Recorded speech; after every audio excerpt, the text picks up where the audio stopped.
Cuidados Intensivos, um podcast de João Pereira Coutinho. Termina o livro de Luís Rosa, o Governador, e regressa à pergunta do autor no seu início. Por que motivo não há mais relatos deste tipo? Em democracias civilizadas há sempre umas memórias ou uns diários. Os ingleses, sobretudo, são diaristas exímios.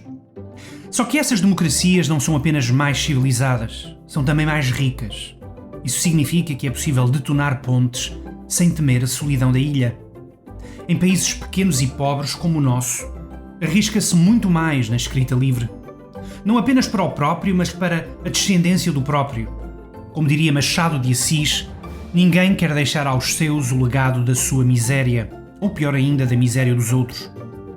E o livro, de que muitos falam, mas poucos leem, apresenta essas misérias em abundância.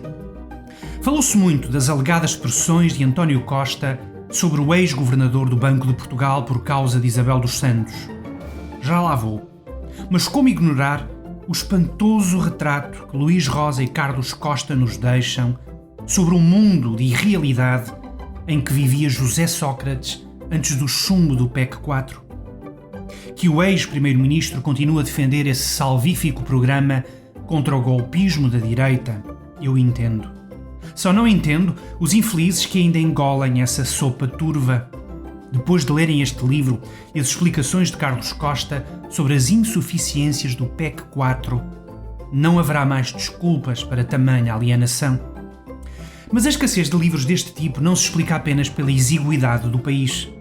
Também se explica pela ameaça, sempre presente, de mandar chamar a polícia. António Costa diz que vai mandar. Faz bem.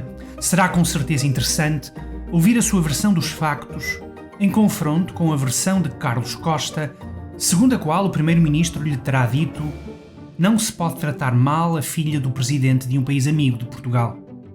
A filha era Isabel dos Santos.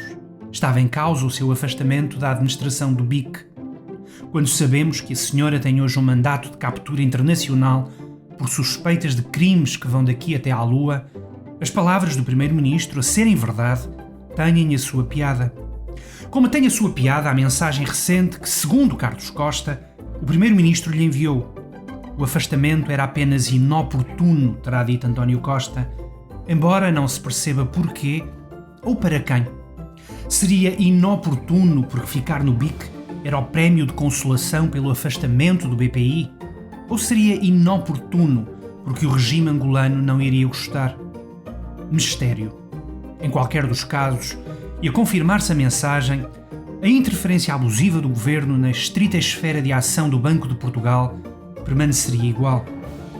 Seja como for, o dano reputacional de que se queixa o primeiro-ministro, a existir, teria mais cabimento nos capítulos surreais sobre o Banif.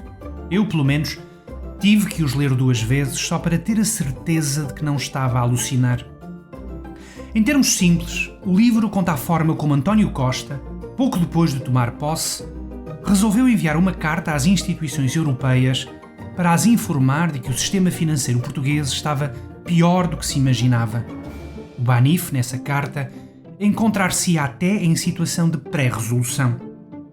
Segundo o livro, o choque que a carta provocou em Bruxelas teve efeitos dramáticos na Banca Nacional, agravou as condições de financiamento, exigiu maiores rácios de capital, mas foi especialmente danosa para o Banif em pleno processo de venda. A juntar a isto, uma misteriosa notícia da TVI sobre essa inusitada resolução do banco terá levado à fuga de depositantes e investidores. Numa semana, voaram 1.000 milhões de euros. O Banif acabaria vendido ao Santander por recomendação do BCE, da Comissão Europeia e do governo português. Na apresentação da obra, Luís Marques Mendes manifestou o seu espanto com estes procedimentos, como se fosse normal ter entidades e pessoas em Bruxelas que afirmavam abertamente quem devia ser o comprador sem concurso e com o nome devidamente explicitado. E deixou uma pergunta: foi favorecimento ou mera negligência? É uma boa pergunta, a que só o Ministério Público, por um lado, e a Assembleia da República, por outro, podem responder, já que o Dr. António Costa, como se sabe, não tenciona deixar memórias.